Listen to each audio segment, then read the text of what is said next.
Parc national de Virunga, province du Nord Kivu, est de la République démocratique du Congo, la plus ancienne aire protégée en Afrique, avec une diversité d'habitats unique et une biodiversité exceptionnelle. Selon le WWF, le Parc national de Virunga est un atout pour le développement socio-économique de la région. Si la paix revient, le tourisme lui seul pourra générer plus de 200 millions de dollars par an. Mais ce site exceptionnel du patrimoine mondial est de plus en plus menacé. Environ 5 millions de personnes vivent à moins d'une journée de marche du parc de Virunga. L'approvisionnement en bois de chauffe, charbon de bois et bois de construction représentent des grandes menaces pour les forêts du parc. Une de ces menaces est la production illégale de charbon de bois, localement appelé makala. Ce makala illégal est destiné aux centres urbains environnant le parc. Goma, chef-lieu du Nord Kivu, dont la population compte environ 1 million d'habitants, est le plus important de ces centres urbains. L'électricité et les sources d'énergie alternatives sont extrêmement limitées. Les bois énergie en provenance du parc restent donc les combustibles de base, principalement sous forme de charbon de bois ou de makala.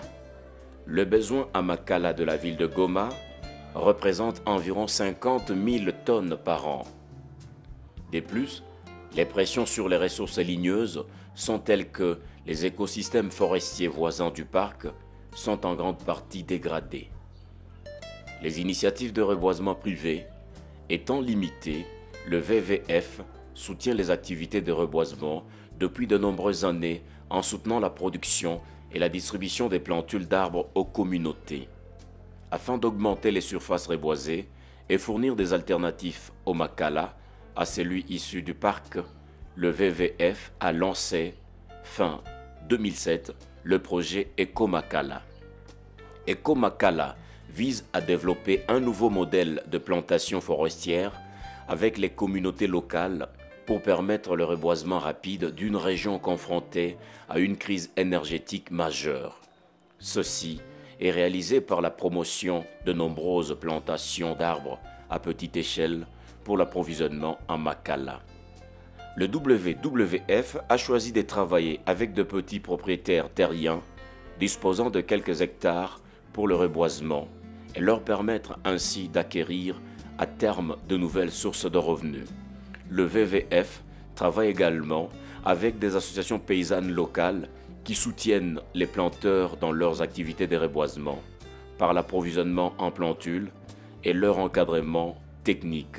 Ces planteurs, regroupés en 4 coopératives, commercialisent le produit du bois makala durable, écologique, issu de carbonisation avec les fours modernes initiés par le WWF. Le WWF fournit des soutiens techniques et organisationnels aux associations locales et leurs planteurs tout en assurant un suivi continuel des activités et des résultats. Depuis 2007, 9500 hectares ont été reboisés, représentant 10 millions d'arbres.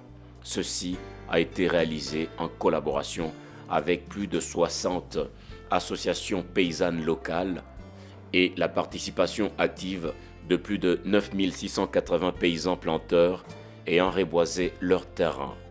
Parallèlement aux activités de reboisement, le WWF promeut des foyers plus efficaces qui consomment 50% de charbon de bois en moins.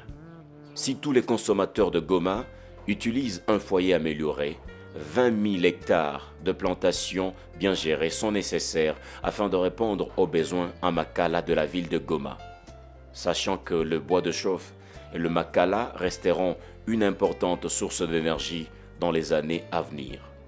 Un tiers du chemin a déjà été fait et le WWF continue jour après jour avec la population locale, ses associations partenaires, mais aussi grâce à votre soutien, à reboiser davantage, protéger la richesse du parc national de Virunga et faire que ces patrimoines restent pour les générations à venir.